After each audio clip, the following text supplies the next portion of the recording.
Hello everyone, welcome to White Wanderer. I'm Jack, and you join me today at probably my favourite place on earth, which is of course the Isle of Wight Steam Railway.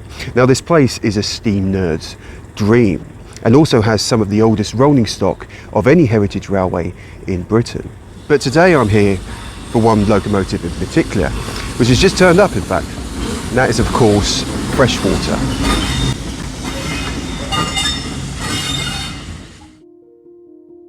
Freshwater is an Isle of Wight railway icon, synonymous with the aesthetic of the steam railway. Built 148 years ago, this plucky and reliable loco is the oldest in the railway's current locomotive fleet. And after a recent overhaul, it is now back in service, looking fresh in its Southern Railway green gleam. Today then, we're going to take a look at the former life of this iconic locomotive. Freshwater, like most of the island's locomotives, was a hand-me-down, built on the mainland by the London Brighton South Coast Railway in 1877. It spent most of its early life at Battersea for use on the London Extension Railway. The West London Extension Railway, to be precise. A line crossing the River Thames, connecting Clapham Junction with Kensington and the LSWR. The London Brighton South Coast shed at Battersea was a roundhouse situated in the complex of Stewarts Lane depot. And here is where our little locomotive started its working life. Freshwater was originally named Newington. Designed by William Stroudley, the A-Class would later be reclassified as the A1, and then again later on as the A1X. But colloquially and conveniently, they gained the nickname of the Terriers, named as such due to their small compact appearance and loud distinctive exhaust note.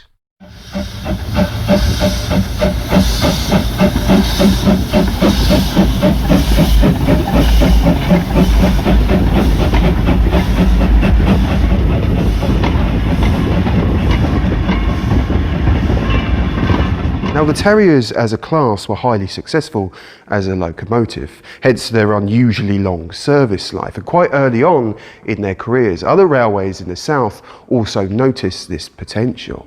One of those railways in 1903 was the London South Western Railway, who had just finished building their new branch line to Lyme Regis, a railway that was well known for its tight curves and steep inclines. The company then needed locomotives that were small and powerful, and it would seem the Terriers were just the ones for the job. Our Terrier Newington, after years working in and around London, was one of two locomotives of the class sold to the London South Western Railway. And on the surface at least, the locomotive's understated power and lightness seemed to suit the aspects of the branch line well. However, whilst the winter traffic was copeable, the influx of tourist traffic in the summer months saw larger, more powerful locomotives stepping in regularly to deal with the extra weight. For Newington then, though bought with great intentions, the company soon began to allocate the locomotive to light infrequent duties. By 1910 then, the use for the locomotive on the mainland was dwindling, but the engine was yet to play its starring role here on the Isle of Wight. But oddly, the only reason it ended up here in the first place was because of a massive argument. You see, in 1913, two railway companies on the island had reached the climax of a long-running dispute. Those two companies were the Freshwater Yarmouth and Newport Railway and the Isle of Wight Central. Now, the Isle of Wight Central was by far the bigger company, but the Freshwater Railway were not for being bullied. Out of pocket at the time, the Freshwater line was being run by the Central, using Central trains. For this then, the Central demanded an extortionate amount of cash. On the 30th of June 1913, after months of failed negotiations and aggravated meetings, the Freshwater Company stood up and walked out, terminating the agreement. In a last-ditch effort attempt to repair the proverbial bridge, the Isle of Wight Central offered them a choice of 2 of their locomotives at a discounted price so they could continue to run services. As far as the Freshwater Company were concerned though, the Isle of Wight Central could get stuffed. After the Isle of Wight Central's offer was turned down, they responded with a stern "Yabu sucks to you." And the Freshwater Company were left to try and find their own locomotives to run their own services. Now the problem is that they had hardly any money. So what they did is they bought 1 locomotive and they rented a second. And that second just so happened to be our little terrier. In the summer of 1913, our little terrier arrived on the island, still carrying its LSWR livery. Here the Freshwater, Yarmouth and Newport Railway had a problem. Seeing as they didn't yet own the locomotive, they couldn't repaint it in their livery. This resulted in an odd situation, where for almost 3 years our terrier was run by the FYNR whilst advertising a mainland railway company. But no matter, the railway had got what they wanted, freedom to run their line, despite the financial tightrope. Now here's an interesting little railway tidbit for you, hopefully. When the Freshwater, Yarmouth and Newport Railway Company bought their 2 locomotives, well, bought one, rented the other. They placed them on the rails with their bunkers facing towards Freshwater. Now this, for various reasons, was unpopular with the locomotive crews. So what they did, instead of forking out money for a crane to turn the locomotives round, they took advantage of a quirk of the Isle of Wight railway network. In January 1916, they ran their 2 locomotives down the Newport Junction Railway to Sandown before running them up to Ryde along the Isle of Wight Railway. They then ran them along the Isle of Wight Central from Ryde through here back to Newport, which essentially had the effect of turning them around. And because of this, railway historians are able to date the photographs of the period depending on which way round the locomotives were facing. In February 1917, the lease for the Terrier was finally paid off, and the company could paint her in more appropriate colours, becoming Freshwater, Yarmouth and Newport number 2. The company, despite the money woes, stayed strong and independent, their relationship with the Isle of Wight Central remaining frosty, until everything changed in the 1920s.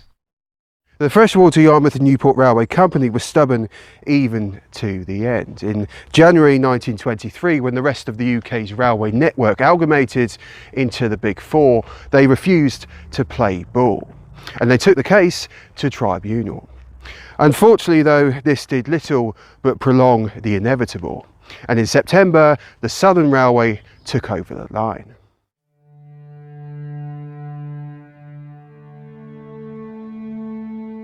Although standardisation saw the phasing out of many of the island's Bayer Peacock locomotives, the Southern were rather partial to a Terrier. Alongside R1, a couple more had found their way to the island over the preceding years, and despite their age, they were popular with engine crews. For number 2 then, nothing much was to change. Despite the extension to its bunker, a characteristic of all island terriers, it initially continued to work on the Freshwater line. Under the Southern, it was renumbered W2, the W denoting an Isle of Wight locomotive. But more importantly, in 1928, it gained a nameplate. As the locomotive was highly associated with the Freshwater Railway, it was only fitting to name her after the line's most westerly reach. In 1932, Freshwater was rebuilt as an A1X, with a brand new boiler installed at Ryde Works. During this overhaul, she was renumbered W8 and outshopped in pristine green and black, a livery perfectly depicted on the locomotive today. Throughout this period, she spent most of her service life on the Ventnor West Line. But she also was a regular performer on the Shite chalk trains, a good service between the pit in Shide and the cement mills on the Medina. By the end of the 30s though, the engine was worse for wear. And with the Southern preoccupied with the influx of more powerful Adams 02s to run island services, the Terriers were falling out of favour. During World War II, Freshwater was actually stabled at Newport Shed out of service, but it did return to service in 1948 on the Ventnor West Line. Of course, that was the year of nationalisation. The Ventnor West Line, though, would only last another 4 years, but the Terriers themselves wouldn't even see the closure of the railway. Our little engine in 1949 was replaced once again by the O2s. It was put on a ferry and taken back to the mainland for pastures new. For the first time in 50 years, the Isle of Wight was devoid of a terrier.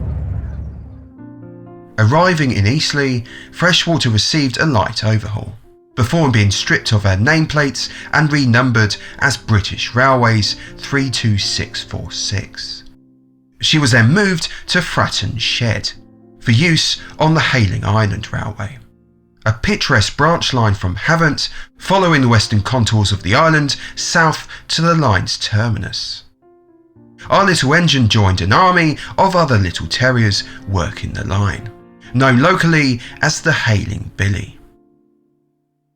During her time here, she returned a number of times to her birthplace at Brighton Works, and coincidentally our little engine gained the distinction of being the last locomotive overhauled on the site before the works closed in 1962. 1 year later, the Hayling Billy would also be gone, the line falling to the clutches of BR's modernisation plan. Our little terrier was withdrawn, and her future looked bleak.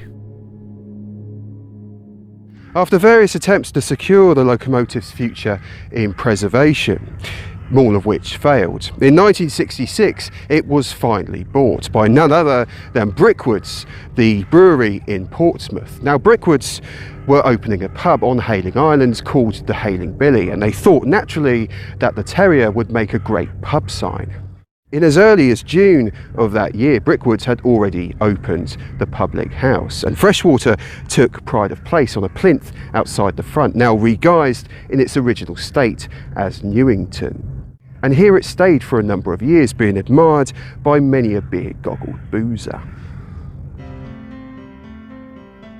In 1975 though, the engine came to the attention of a small group of railway enthusiasts, here on the Isle of Wight. The small group had formed the Isle of Wight Railway Company, which essentially would become, as we know it today, the Isle of Wight Steam Railway. They made it known to the brewery that it was their intention to return Freshwater to her former glory on the Isle of Wight, and they wouldn't take no for an answer. 4 years of negotiations ensued. But in 1979, the enthusiasts got the result they were striving for. Freshwater was coming home. On the 25th of June 1979, our terrier was back on the island where it belonged. And despite being used as a pub ornament for many years, it was in surprisingly good shape, bar the state of the chimney and a bit of wear and tear. Because of this and the engineering department's gusto and persistence, 1 year later it was testinged, and then in 1981 it started holding services here on its forever home, the Isle of Wight Steam Railway. Freshwater then became a workhorse in the early days of the steam railway, and has remained as such ever since. Today then, though she is the oldest locomotive in the current fleet, she still plays a major part in keeping the railway running. And although in recent years, younger, larger locomotives have been inherited to bear the brunt of the tourist season, our little terrier still remains a favourite amongst the visitors and engine crews. And I have to admit, she's my favourite too.